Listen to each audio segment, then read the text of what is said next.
एक ऐसे छात्र की दास्तान जिसने गरीबी को मात देकर पास की सिविल सेवा की परीक्षा। यूट्यूब से पढ़ाई कर बने सरकारी अधिकारी। जानिए 67वीं बीपीएससी के सफल अभ्यर्थी राहुल कुमार की कहानी।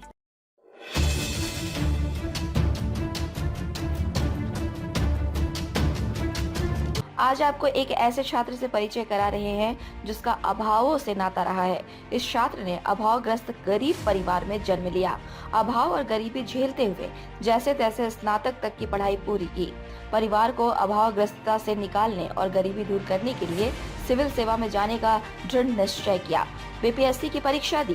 पहले प्रयास में सफलता नहीं मिली, पर दूसरे प्रयास में बीपीएससी की 67वीं परीक्षा में उसे शानदार तो नहीं पर इस काम लायक सफलता मिल गई कि उसका चयन अनुमंडल पिछड़ा अति पिछड़ा कल्याण पदाधिकारी पद के लिए हो गया है। यह कहानी है औरंगाबाद सदर प्रखंड के कर्मा गांव के युवक राहुल कुमार की। उन्होंने बताया कि वह बेहद गरीब परिवार से हैं। उनके पिता रविंद्रनाथ ठाकुर नाई है। नाईगिरी ही उनका पेशा है। पिता के इसी पेशे की कमाई से उनकी शिक्षा पूरी हुई है। उन्होंने प्राइमरी एवं मिडिल की पढ़ाई अपने गांव के ही सरकारी प्राथमिक विद्यालय से पूरी की। इसके बाद 9वीं कक्षा में औरंगाबाद के गेट स्कूल में दाखिला लिया। इसी स्कूल से 2012 में मैट्रिक की परीक्षा पास की। इसके बाद शहर के सच्चिदानंद सिन्हा कॉलेज से 2014 में आईएससी पास किया। उसके बाद इसी कॉलेज से 2017 में भूगोल में स्नातक पास किया। इसके बाद प्रतियोगी परीक्षाओं की तैयारी में लग गए। लगातार तैयारी के बावजूद भी सफलता नहीं मिली। बावजूद इसके वे निराश नहीं हुए। प्रतियोगी परीक्षाओं की तैयारी करते रहे, जबकि उनके पास प्रतियोगी परीक्षाओं के लिए की किताब खरीदने तक के पैसे नहीं थे। इसके बावजूद उन्होंने हार नहीं मानी। उन्होंने पढ़ाई के लिए यूट्यूब का सहारा लिया। यूट्यूब पर आवश्यक सामग्री ढूंढ कर निरंतर तैयारी में लगे रहे। 3 साल तक छोटी छोटी प्रतियोगी परीक्षाएं देते रहे, लेकिन सफलता नहीं मिली। इस बीच 2020 में वैश्विक महामारी कोरोना आ गई। महामारी में किराया नहीं दे पाने के कारण पिता का शहर में कचहरी के पास स्थित सैलून बंद हो गया। सैलून बंद होने से परिवार की आमदनी का स्रोत बंद हो गया।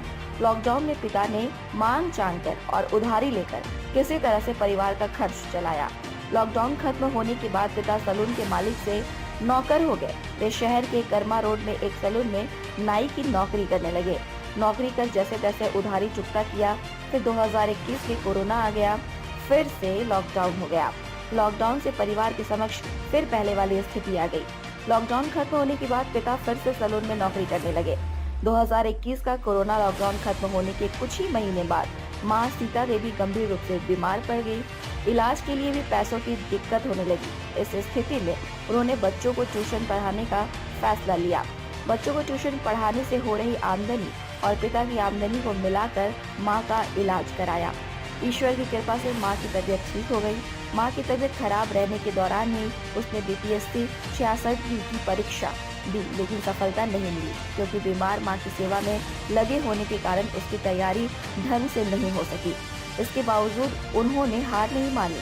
फिर से बीपीएससी की तैयारी में लग गए। तैयारी के दौरान बच्चों को ट्यूशन पढ़ाने में समय देने से तैयारी के लिए वक्त की कमी होने लगी। वे बच्चों को ट्यूशन पढ़ाना छोड़ने की सोचने लगे। इस दौरान उसकी छोटी बहन मीनू ने यह कहकर साथ दिया कि भैया ट्यूशन पढ़ाना छोड़ देने से परिवार की समक्ष दिक्कत होने लगेगी। आपको अपनी पढ़ाई का खर्च चलाना मुश्किल हो जाएगा।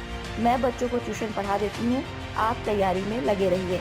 छोटी बहन उसके बदले बच्चों को ट्यूशन पढ़ाने लगी। बहन द्वारा साथ दिए जाने से वे तनाव मुक्त होकर तैयारी में लग गए। इसी का परिणाम बीपीएससी की 67वीं परीक्षा में सफलता के रूप में मिला और बीपीएससी की 67वीं सिविल सेवा परीक्षा में सफलता मिली और उनका चयन अनुमंडल पिछड़ा अति पिछड़ा कल्याण पदाधिकारी के रूप में हो गया। राहुल ने बताया कि बीपीएससी 67वीं की परीक्षा में उसका 206वां रैंक आया है। उनका अनुमंडल पिछड़ा अति पिछड़ा कल्याण पदाधिकारी के पद पर चयन हुआ है। India news viral Bihar Jharkhand के लिए दीनानाथ मवार की रिपोर्ट। सीता देवी। आपका बेटा आज पदाधिकारी बन गए हैं, बहुत खुश है सर। कैसा लग रहा है? बढ़िया लग रहा है। बहुत मेहनत से पढ़ाई किए हैं। बहुत पैसा बिना वो का अच्छा छन रहा है। हमारे बीमारी से आउ लड़का परेशानी हो गई।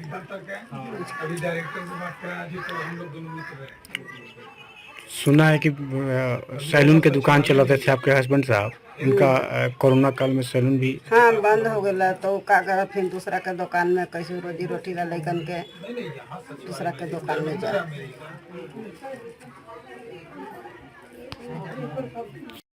मीनू, तुम्हारा भाई आज ऑफिसर हो गया है, कैसा लग रहा है? बहुत अच्छा लग रहा है कि आज हमारे भैया एक ऑफिसर के रूप में बन गया। बहुत मेहनत किए वो, हमारे साथ आर्थिक स्थिति इतना ही कमज़ोर हो गई थी ना, शायद हम लोग को लगता था कि अब हम पढ़ नहीं पाएंगे, लेकिन फिर भी भैया ने बच्चे लोग को पढ़ाया। फिर मैंने शुरू किया कि चलो बच्चों को पढ़ाकर भैया को पढ़ा ले, उसके बाद मुझे भी पढ़ने का मौका मिले। आज वो दिन आ गया है कि भैया एक अफसर बन गए, उसके बाद मुझे भी पढ़ने का मौका मिले। अच्छा मीनू, एक चीज़ और बताओ, आप लोग काफ़ी गरीब हैं, तो ऐसे परिवेश में ऑफिसर बनना कोई आसान काम नहीं है, तो इसके लिए आप क्या मैसेज देना चाहेंगे लोगों को? मैं तो कहते हैं कि गरीबी कोई बड़ी बात नहीं है, बस मेहनत कीजिए। आप लोग मेहनत है पर उसी से सब हो जाएगा। यूट्यूब है, यूट्यूब का ज़माना, यूट्यूब से पढ़े, गाइडलाइंस करे बस। और क्या, गरीब है तो क्या, पढ़ाई तो ज़रूरी है ना। गरीबी सब हट जाएगा अगर एग्ज़ाम जिस दिन निकल गया। Thank you. बीपीएससी या यूपीएससी निकलना बहुत बड़ी बात है, लेकिन यदि इसमें सत्य है कि बहुत पैसे की खर्चा होती है, बुक आदि की होती है। हमें भी महसूस हुई थी कि मैं बुक लूँ, बड़े बड़े पापा से कहूँ, लेकिन ये था कि मैं, पापा का नौकरी नहीं था, जॉब टूट गया था।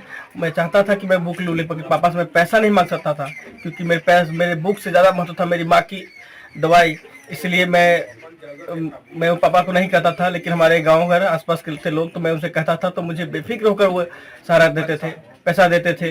लेकिन मैं कहूँगा कि निश्चित रूप से आपकी पढ़ाई में पैसा बाधक नहीं है।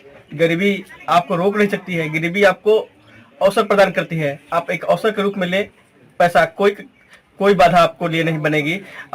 वैसे तो अभी यूट्यूब, डिजिटल युग में यूट्यूब एक अवसर के, स्वर्णिम अवसर लोगों के लिए है, और निश्चित रूप से आप इसका सही मायने से उपयोग करेंगे तो हम पैसा कोई बाधक नहीं आएगा।